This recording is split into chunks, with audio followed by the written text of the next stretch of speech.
ನಮಸ್ಕಾರ ಸ್ನೇಹಿತರೆ, ನಾನು ಹಾಗೆ ನನ್ನ ಹಸ್ಬೆಂಡು ಅವ್ವನೂರಿಗೆ ಹೋಗಿದ್ದು. ನಾವು ಹೋಗಿದ್ದು ಅಂತ ಮಟನ್ ಕೈಮಾ ಸಾಂಬಾರು ಮಾಡೋಕ್ಕೆ ರೆಡಿ ಮಾಡ್ಕೋತಾ ಇತ್ತು. ನಾನು ಹೊಲ್ದ ಹತ್ರ ಹೋಗಿ ಮಾಡೋಣ ಅಂತ ಹೇಳಿದೆ. ಅದಕ್ಕೆ ಅವ್ವಂಗೆ ಗೊತ್ತಲ್ವಾ ನನಗೆ ಹೊಲ್ದ ಹತ್ರ ಅಡುಗೆ ಮಾಡೋದು ಅಂದರೆ ತುಂಬ ಇಷ್ಟ ಅಂತ. ಅದಕ್ಕೆ ಹಾಗೆ ಮಾಡೋಣ ಅಂತ ಹೇಳಿ ಹೊಲ್ದ ಹತ್ರ ಅಡುಗೆ ಮಾಡೋಕ್ಕೆ ಏನೇನೆಲ್ಲ ಬೇಕೆಲ್ಲ ತಯಾರಿ ಮಾಡಿಕೊಂಡು ಹೊರಟು. ಹೊಲ್ದ ಹತ್ರ ಅಡುಗೆ ಮಾಡೋದು ಅಂದರೆ ನನಗೆ ಚಿಕ್ಕವಳಿದ್ದಾಗಿಂದನೂ ತುಂಬ ಆಸಕ್ತಿ.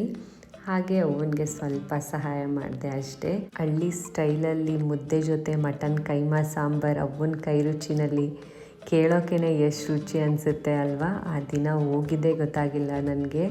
ಹಳ್ಳಿಲಿದ್ದರೆ ಟೈಮ್ ಹೋಗೋದೇ ಗೊತ್ತಾಗೋದಿಲ್ಲ ಅಲ್ವಾ. ಎಲ್ಲರಿಗೂ ಈ ವಿಡಿಯೋ ಇಷ್ಟ ಆಗಿದ್ದರೆ ಲೈಕ್ ಮಾಡಿ, ಶೇರ್ ಮಾಡಿ, ಹಾಗೆ ಸಬ್ಸ್ಕ್ರೈಬ್ ಆಗಿಲ್ಲ ಅಂದರೆ ಸಬ್ಸ್ಕ್ರೈಬ್ ಕೂಡ ಆಗಿ. ಧನ್ಯವಾದಗಳು.